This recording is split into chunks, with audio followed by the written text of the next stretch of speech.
Welcome to the F Word. On the menu tonight for our main course, roasted pheasant with braised cabbage and bread sauce. Is Sarah Beeny's chocolate brownie recipe better than mine? I desperately need to win. Trust me. It's time to get the kids ready to say goodbye to the turkeys. We're eating them for Christmas. And Big Brother's Davina McCall is in for dinner. Just say the word sex in my ear. You can't do things like that to me. The F word's here and the F word's bad. Curse my mother and I curse my dad. But I love my mother and I love my dad. Wanna have all that they never had. The F word's here and the F word's bad. Curse my mother and I curse my dad. But I love my mother and I love my dad. Wanna have all that they never had.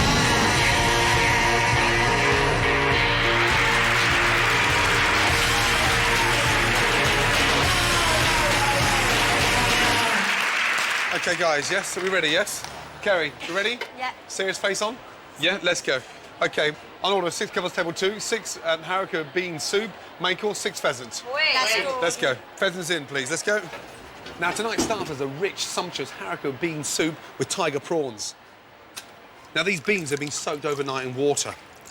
And what that does, it actually softens the bean and makes them cook a lot quicker. In with the bacon, onion and carrot. And once you brought it to the boil quickly, cook out for about 25 to 30 minutes. Now, tiger prawns has its own built-in cooking gauge. When they're raw, they're grey. When they're cooked, they're nice and pink. We cook the prawns for 30 seconds in boiling water and vegetables. We call that a court bouillon. Now, prawns are the perfect choice for a seafood beginner because they're nice and sweet, slightly meaty, and so easy to cook. We peel them from the shell when they're warm because it's a lot easier when they're warm. Get the tail and push with your finger and thumb, and the whole thing just pops out. Once the beans have been drained of its stock, just take a couple of handfuls out because that's going to be in with the prawns and the mushrooms at the bottom of the soup. The rest of the beans into the mixer.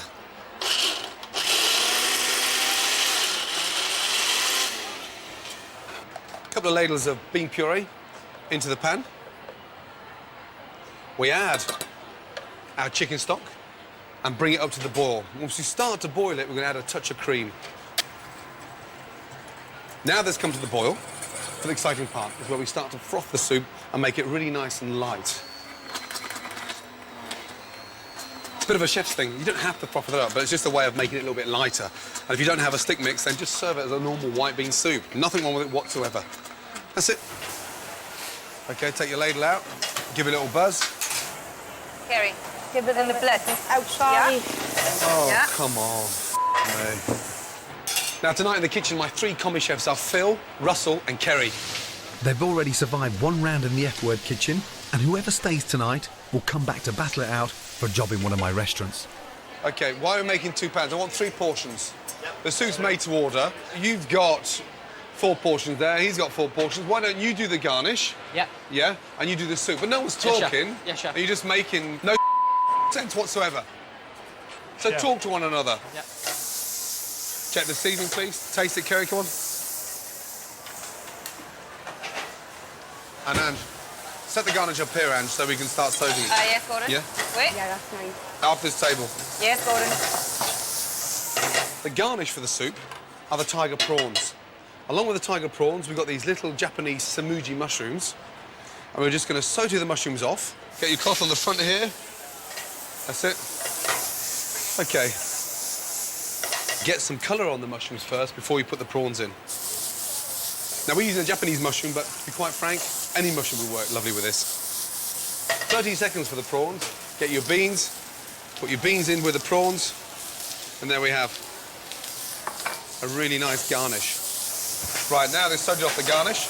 Yeah? Just season it with some fresh parsley. Yeah, go on. Yeah. So we put it in No, the no, bowl? just listen Or to we put it on me. there? Shut up and just listen, that's all. If you listen, you're going to do well, but fresh parsley, then from there over to the bowl. Let's go. OK. Take your garnish and be generous with the garnish. Your prawns, your beans and your mushrooms into the plate. No, just 3 portions. Come on, Kerry, please. Wake up. Just 3 portions. 1, 2, 3. You're on your 4th bowl. Sorry. Sorry, go. So you take half the froth and half the soup and you pour it gently over the garnish, yeah? and then you go back to the beginning. Yeah. Let's put a little bit more froth on there. Can you just concentrate for me? Yeah. Yeah, and try to wake up a little bit. It'll make life a lot easier for you, the customers, and me, yes? Yeah. Good girl. It's not difficult, you know that. I know. Now, this is a perfect winter soup, great for the cold nights ahead, and check out the F Word website for the recipe. Service, please. I'll see you then.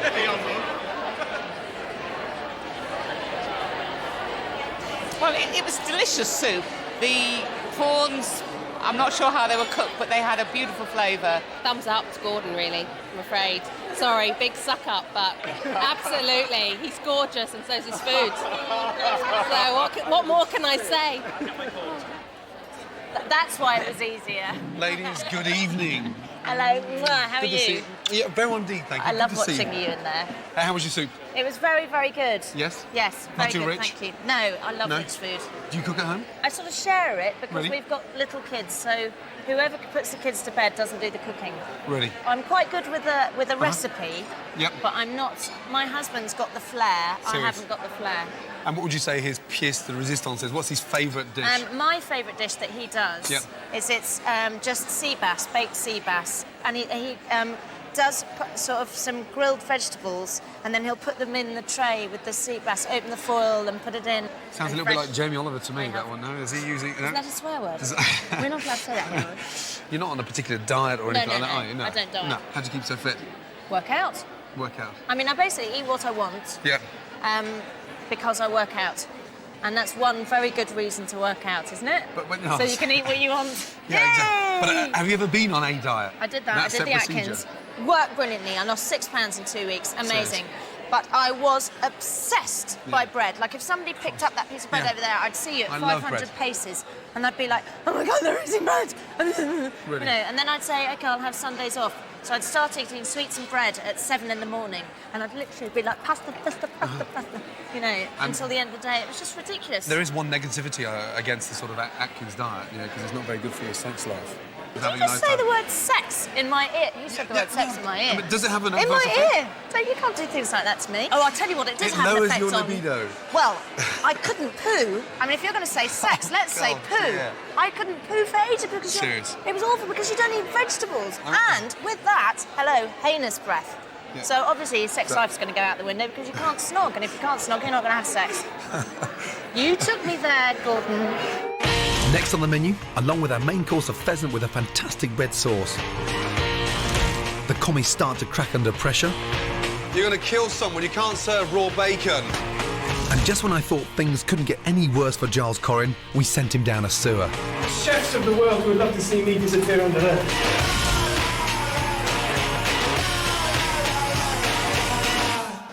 OK, 1 minute for the cabbage. How long for you, Ange? 1 minute, please. 1 minute. Let's go, Russell. You can start plating up in 30 seconds, yes?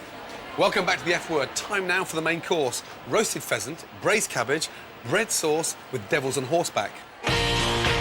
Pheasant. The secret behind cooking this bird is actually lining the breast with some streaky bacon, because it really is a very lean bird with hardly any fat. Thigh. Not too tight. A, it keeps the bacon on, and B, it actually keeps the bird in a really good shape. Hot pan, olive oil. Seasoned. Thyme. Pheasant, nice hot pan, streaky bacon, thyme, straight into the oven. Red sauce. Thyme. Salt. Pepper. Blitz. Hot pan. Butter. Onion. On the heat, Cloves. Star anise. Bay leaf.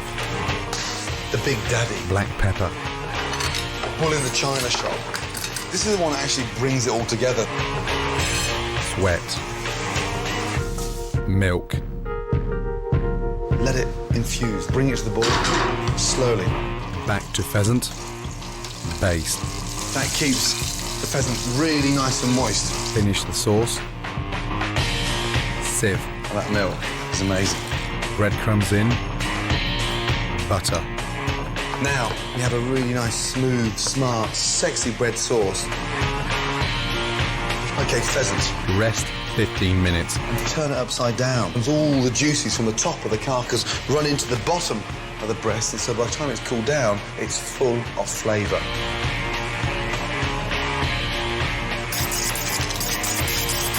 And the whole leg just falls away.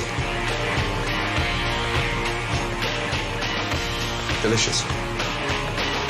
Pheasant with bread sauce. Done.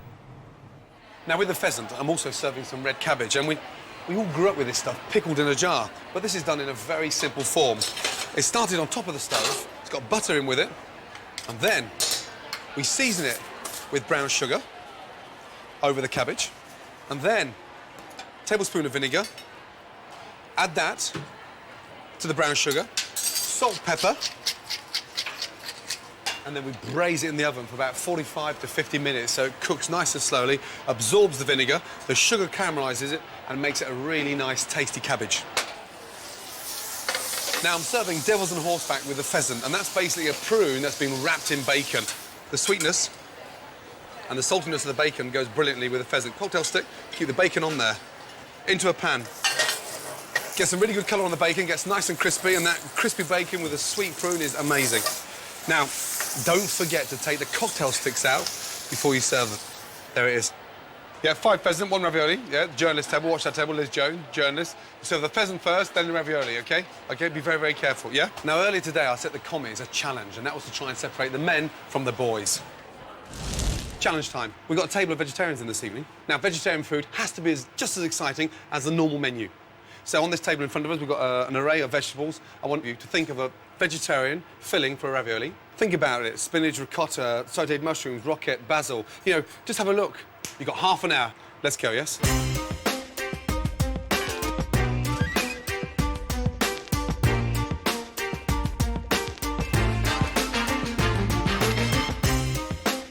What's going through your mind? What are you doing? Cheese, Cheese. tomato. Work and talk at the same time. We're against the clock. We'd like a fully booked restaurant, yes? Not just about your cheese and tomatoes. So, what are you going to do? Cheese, tomato, mozzarella. OK. Is that OK? Yeah, that sounds nice. And you're going to season it with fresh basil? Yeah, basil. OK, hurry up, yes? Right, Russell, what are you doing? I'm thinking of a open-top ravioli. Open-top ravioli. Nice. And what's in the open-top ravioli? Right, I'm thinking sun-dried tomatoes. Yep. And then I've also got roasted pepper going on there. Just give it that flavour, just get it going. I'm going to put some blue cheese into it as well. Blue cheese as well? Yeah. And as you know, we haven't got all day, you know that? Yeah. Yeah, OK, so move your ass, yeah? Yep, yes, chef. OK, Phil. What are you going to do? I'm going to do tomato and basil with buffalo mozzarella. OK. And you put the mozzarella in when it's cooled down, so it doesn't melt? Just so it doesn't melt, so we can just keep that solid cubes there, yeah. So as it starts to cook in the ravioli, it just slightly melts inside? That's it, yeah. OK, good. Looks like something out of a sci-fi movie. It tastes nice. Well, we'll find out, won't we, Sue?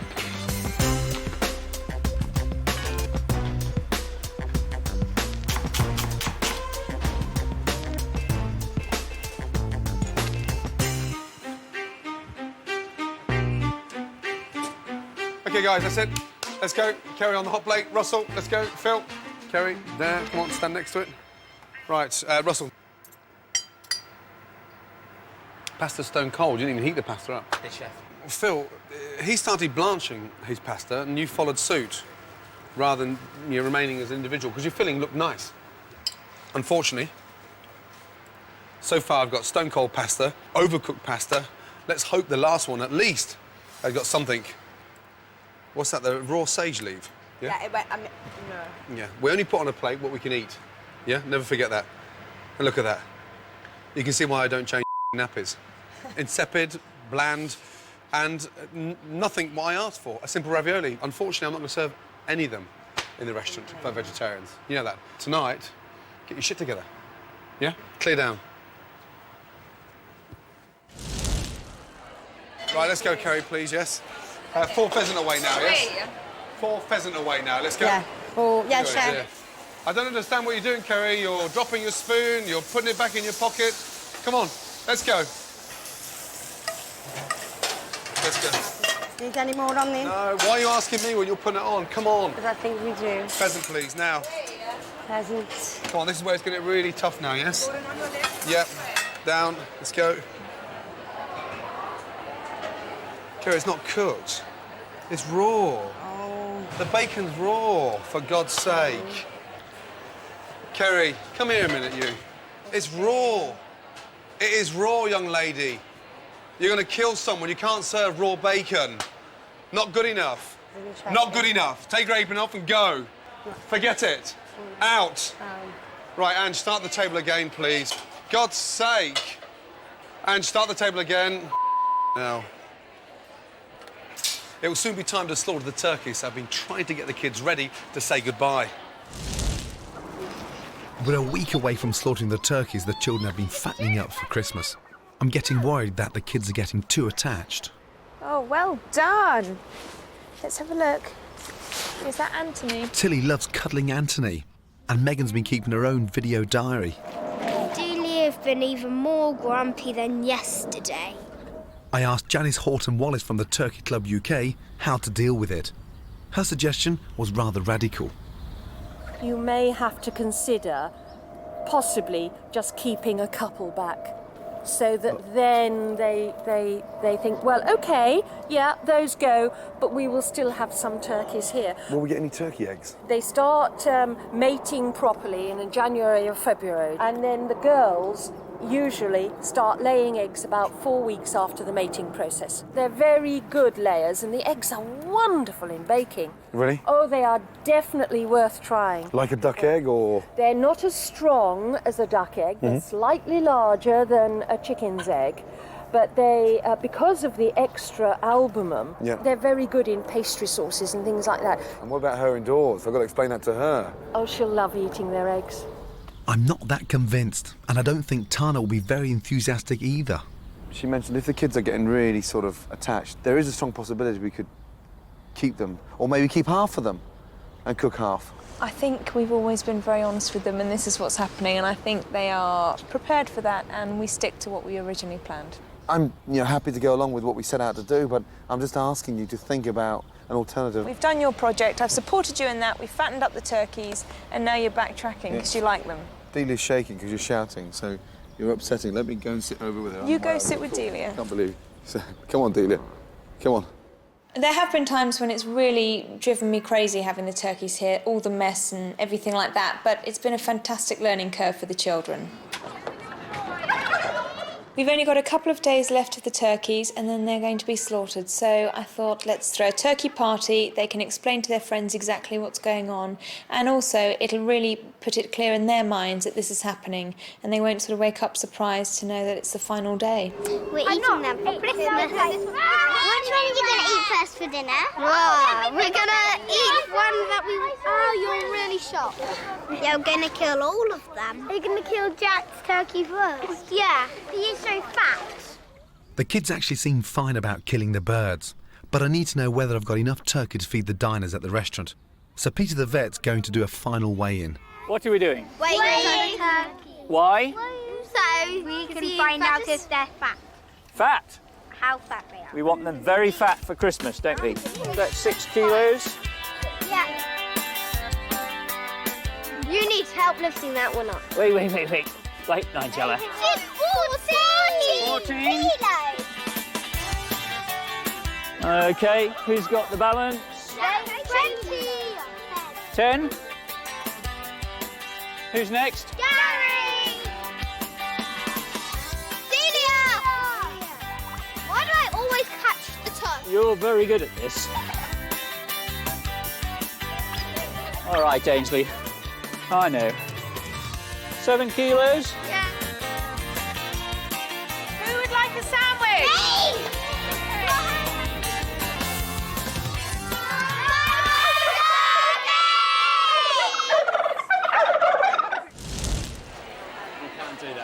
Matt, how are you? Good evening, Chef. Good to How are see you. Good to see you too.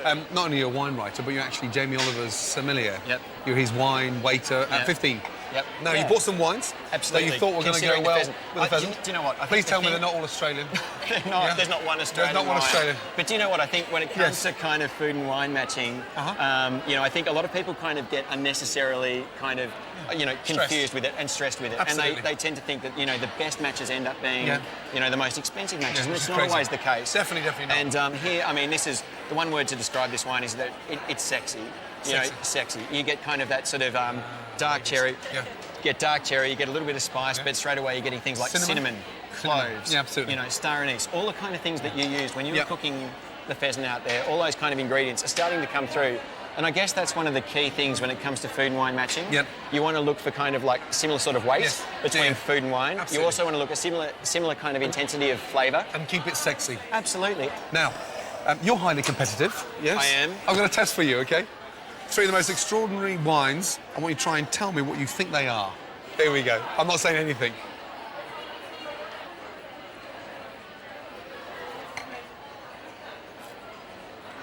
It's going to be something like Blue Nun, £5 under. Mate, £5 and under. Absolutely on the nose. Blue Nun. Well done. One of my favourites. The heat is on, big boy. You should always trust your first instincts. And for me, Straight kind away. of like, first thing I sort of smell is kind of cedar. You know, it's got, there's a fair bit of oak in there. There's a fair bit of fruit weight as well. Dark plum, dark fruit. You know, straight away I'm kind of thinking big, rich, full-body grape variety. Probably thinking New World as well. So. Really? OK. Little taste. Huh? Now the heat is on, and you can see he's looking nervous. Come on. That's turbocharged. There's some weight, muscle, and intensity Big behind time. that. That's Big kind of time. like, it's awesome Shiraz or Cabernet probably from Australia. Here we go. Oh. Well done. Did I say awesome Shiraz? Well done. Awesome Shiraz. Well done. Thanks very much. Huh? Fantastic. 98, great. OK. You ready? Yeah, I'm ready. OK. Instantly, what you think? What? When I look at this wine? Yes. Well, I'm noticing the colour. The colour's nowhere near as deep as the previous wine. Sight's kind of probably the least important of all your 3 senses, you know? Yeah. I mean, you can close your eyes and... That's how I always find it a lot easier. What are you getting? What's We're going talking through about a very different league between that wine and this wine. OK. So what are you it's not giving experiencing? away much on the nose. It's pretty flat, pretty dull. Soft, simple. It's even a little bit corked, Gordon. I can't believe you put on a wine that's just a I little bit would not corked do for me that as to well. you. Come on. Do you think It's it's corked? just a little bit corked. I'm not going to argue Can I with have you, a but taste? I mean, I don't mind fighting. But that's definitely not corked. Definitely little not bit. corked. You do the cooking, I'll do the wine. So, oh, God. Taxi. OK. Have a little taste. God, it's probably going to be amazing Bordeaux or something like that, isn't it? 3, 2, 1. What's the Yeah, answer? it's Bordeaux. It's Cabernet-based wine from Bordeaux. Yeah. What would you pay for it? How much would you pay for that? 30, 40 quid. 30, 40 quid. You've been eating far too many kangaroos, you know that? That was a £1,000 bottle of Petrus.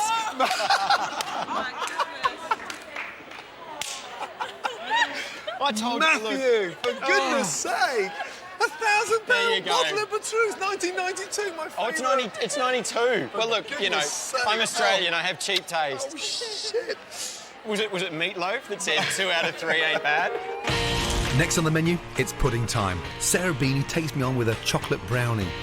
Also, I think that putting nuts in it is a bit like putting leeks in macaroni cheese. Oh, really? So it's just wrong.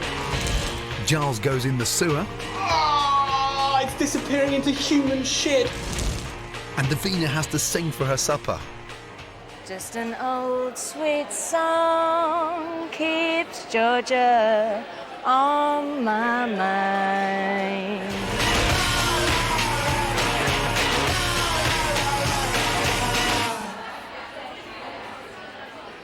OK. Phil and Russell, come here. Yeah? One's gone. Chef. Yes? Yes, chef. He's tried to put raw bacon on a plate. Now, my brigade are leaving, and you two are going to run the F-word restaurant.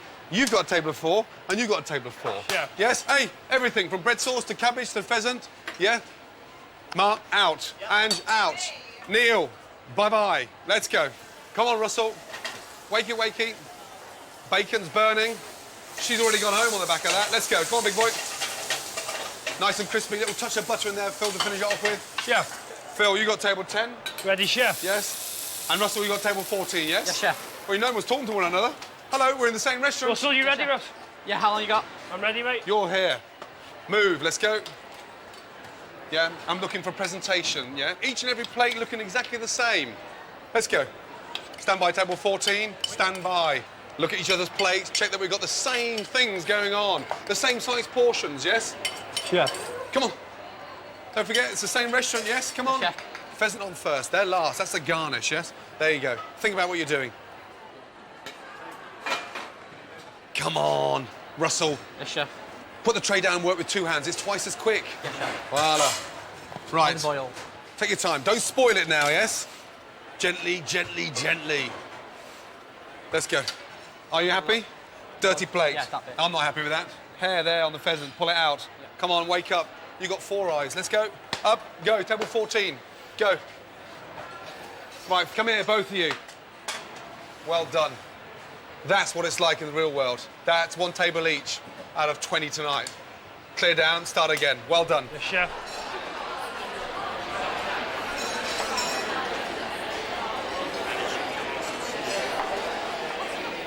Hello there. Nice to see you. How are you? Yeah, very well, thank you. How are you? Good, very well. You enjoyed the pheasant, yes? I did enjoy the Yes. pheasant, although I've got something for you here. Go on.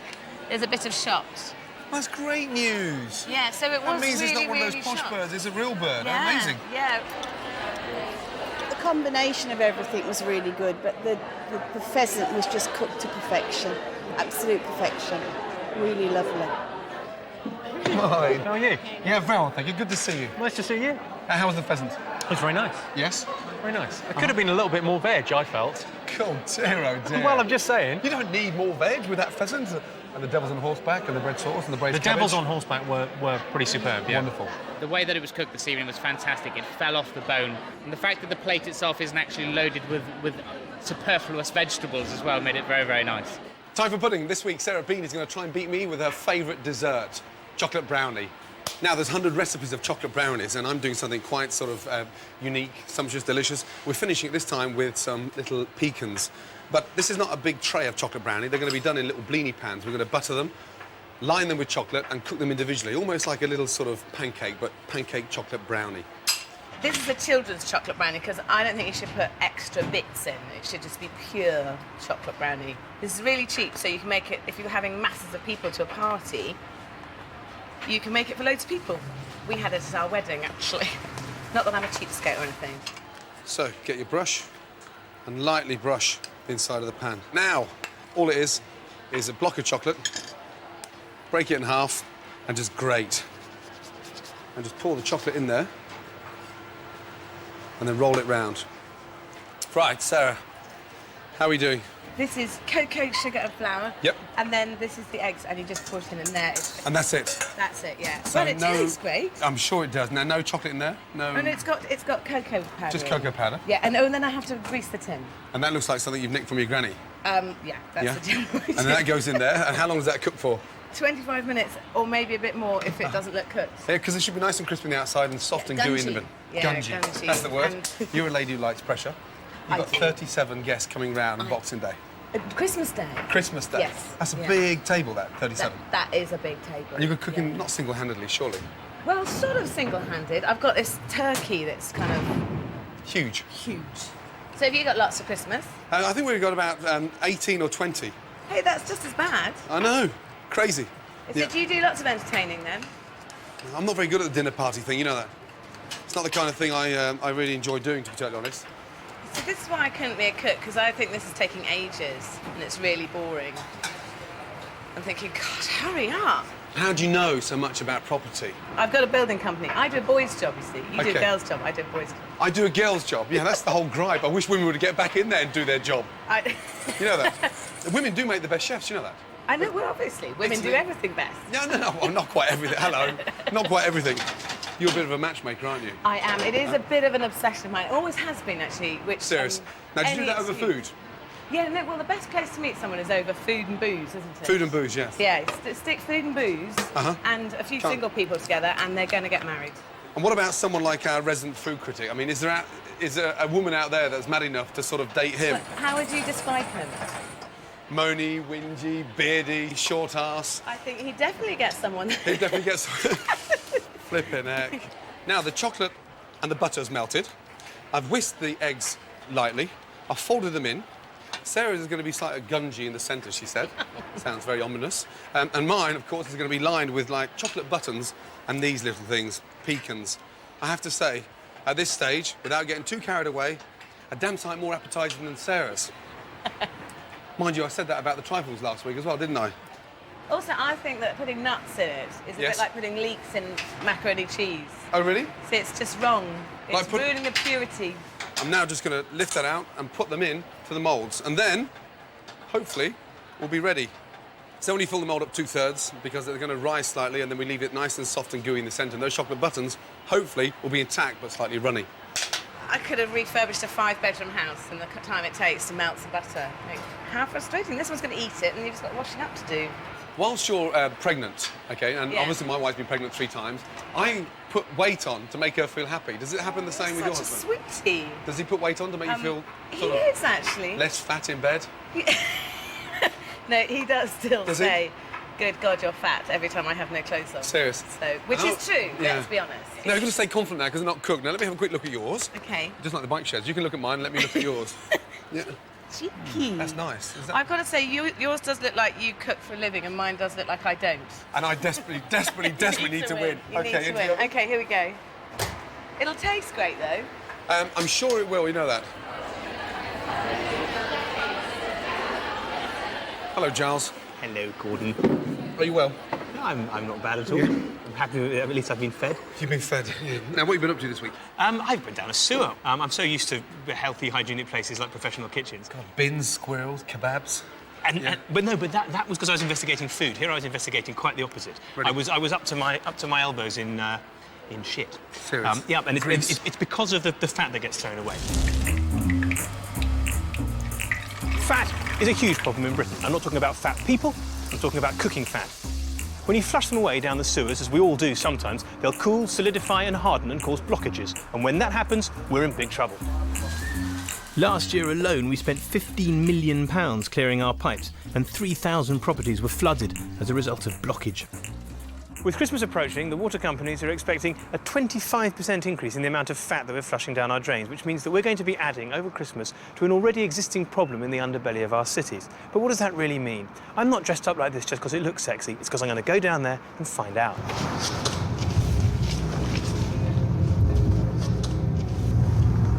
Well, I understand the issues about this fat being thrown away, but it looks all fairly harmless when it goes down the sink. So what does it look like here? I don't understand. Well, you'll soon see, Giles, when you get round this corner here. Oh, it smells nasty now. If I drown or something, are you going to do mouth to mouth? You won't drown. What's this? That's the fat what you're going to go into. That's fat? Yeah, it's That's fat. fat out of people's kitchens, gone down the sink and... Yeah. Oh, no. No, and there's things living in it. Ah, shit, and it's everywhere. Cheers for that. So I need a radioactive anti-thingy death suit. Just be careful. Have you... Oh, God! The chefs of the world who would love to see me disappear under there. Ah! It's disappearing into human shit. Ah! It's some sanitary towel. Why am I doing this? I don't know. There it is, that's your fat. That's a turkey roast. Your lovely grannies and grandchildren come round and you cook that up for them and you toss it down the sink without a thought. It comes down here, solidifies, and people like Kenny have to walk up and down and they're shoveling it up and throwing it away. It's absolutely disgusting. I probably knew that already. I didn't need to come down here to prove it, but I'm going to do it again. Well, this is the third shower I've had since I got back from the sewer, and I haven't got close to removing the smell. Having seen the scale of the problem, though, I promise you I'm determined to find out what we can do about it. So I've discovered a clever little device you can use at home. Fat traps, which is a thing like this that you leave by the sink. Instead of throwing your used fat down the sink, you just pour it into there, in this manner. You put some nuts in it, you give it a shake to make a lovely little feast, and you put it out for the birds. Or in fact, if you haven't got one of those, you can do the same thing with a baked bean tin. Apparently, if we all do this, if we all use these fat traps and stop throwing our stuff down the sinks, we can make a huge difference to the state of our sewers and drains. Having said that, restaurants and fast food joints are the biggest fatty villains, and they also need to shape up.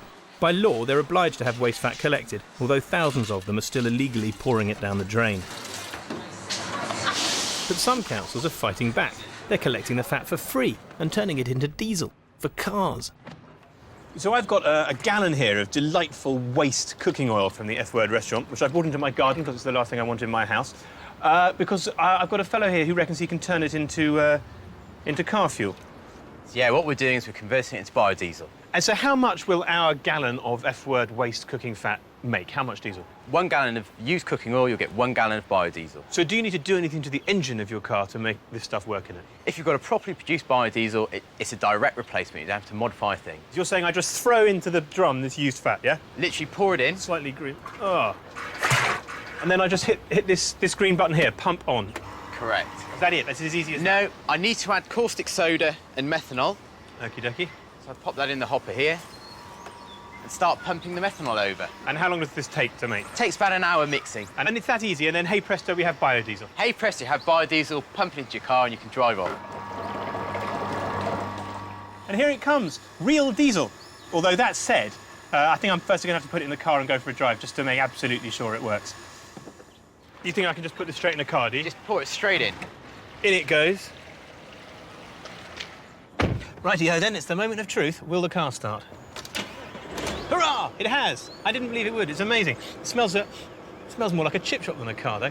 I have a gallon of Gordon's used fat in this car, and given that it's as good as diesel, that will get me, if I head north from my home, as far as Luton. Well, lucky me.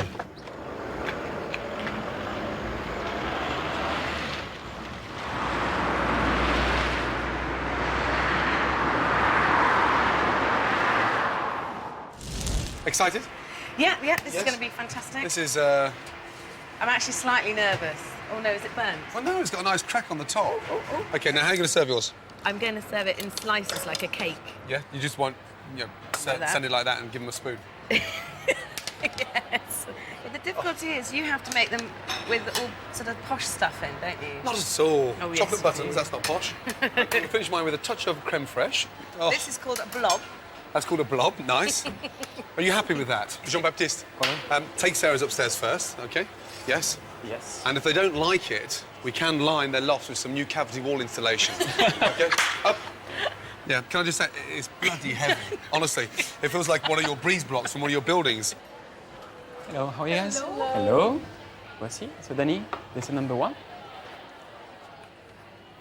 I like the texture on the top as well, like the kind of crunchy. It's kind of nice and gooey in the middle, and it's like nice kind of crunchy outside. It does it just drapes over your tongue, doesn't it? When the chocolate feeling. Might be slightly too gooey, actually, just if I was going to add some constructive criticism to that. But I find it, I Do you quite not like think the gooiness, just because it makes it quite a contrast from the crust. Okay, Danny, this is number 2. Okay, thank you. Wow. Rob, I'm not sure about this one. I'm not sure It's about quite the cream. bitter. Yeah, it's the cream. It's quite dry, actually, isn't it? It's quite flaky on the top. I shouldn't be overconfident about, the brownies at this stage, but I have to say, I bloody am, you know that. Are you? Because if I lose this challenge this week, honestly, I was going to say, I will start liking Andrew Roll Thompson. That's how confident I am I'm going to win. Yeah, I think I've had enough of that one. Ali JB. So this week the winner is? Yes. Well done, Sarah. Oh, get out, will you? Pissing around.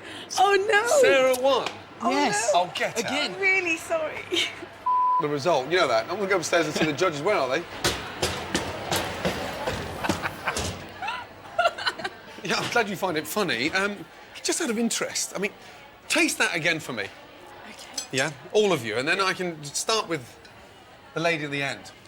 Now, tell me what you're tasting. It tastes bitter. Bitter? Yeah, it's got kind of like almost burnt taste to it. Burnt? Yeah, I'm afraid slightly so. burnt. Look, just look how wet that is in the centre. In the middle, but you've got to get through the dry outside to get to the middle. I don't understand it. Just slightly too dry. Yeah. It's My liking. Sorry. all three of you can off out of here now as well, yes? Dear, oh dear. Useless. I'm not going to serve it. I'm going to serve my chocolate brownie, my restaurant, my customers, and my reputation on the line. That's that. And that's it. Do you That mind? is fair enough. I'm really sorry, but... No, it is okay, because you do think this is poo, don't you? no, it's just... it's... Not It's nice. not bad, but it's not good. Come here. That's Let me it. get round that bump. Oh, stand out here like this. Well done, well done. Next on the menu, I rediscover Britain's most underrated but delicious meat. If it's by you, I'd have it any day. And Phil and Russell find out which one of them is staying and who's going home. One of you is a follower, and one of you is a creator.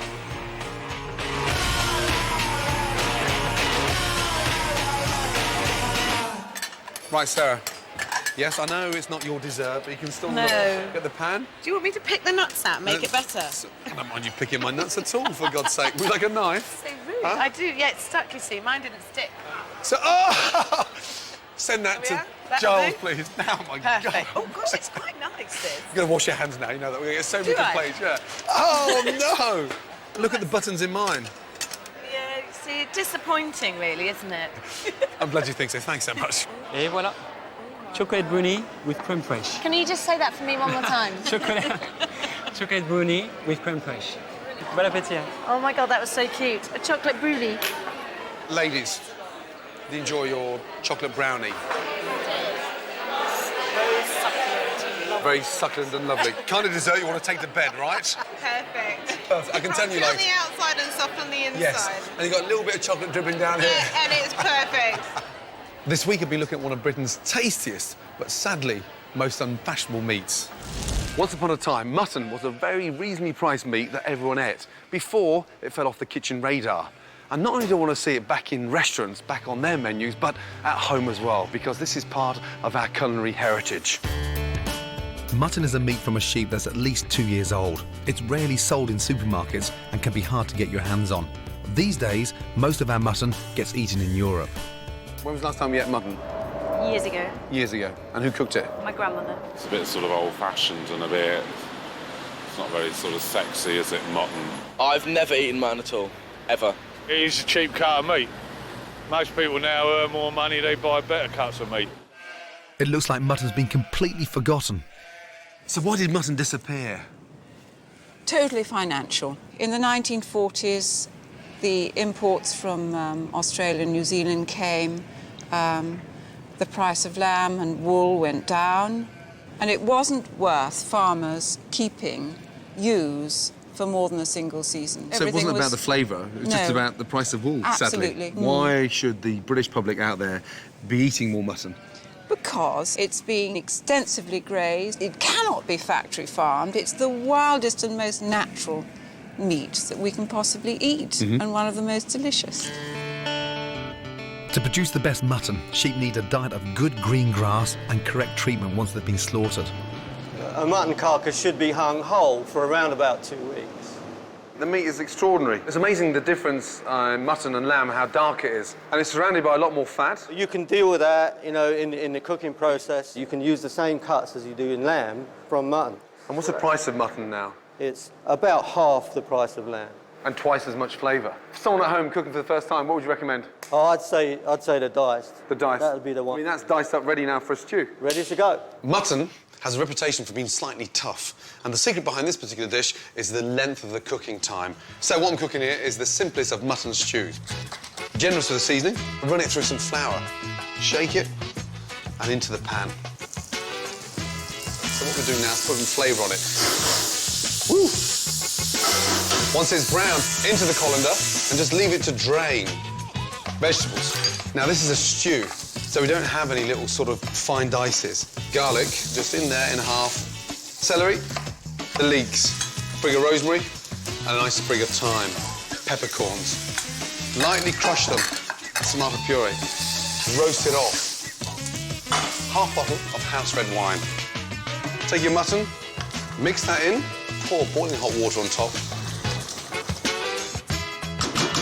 So that's it. 2.5 hours on a low gas. Perfect. It's ready. Now, let's see if we can convert South London to mutton. You want me to touch on that? Tell you what, it's well cooked, the mutton. That is delicious. Oh, it's lovely. You enjoy that? If it's by you, I'd have it any day. Am I allowed some more? Promise me you'll try a mutton stew this weekend.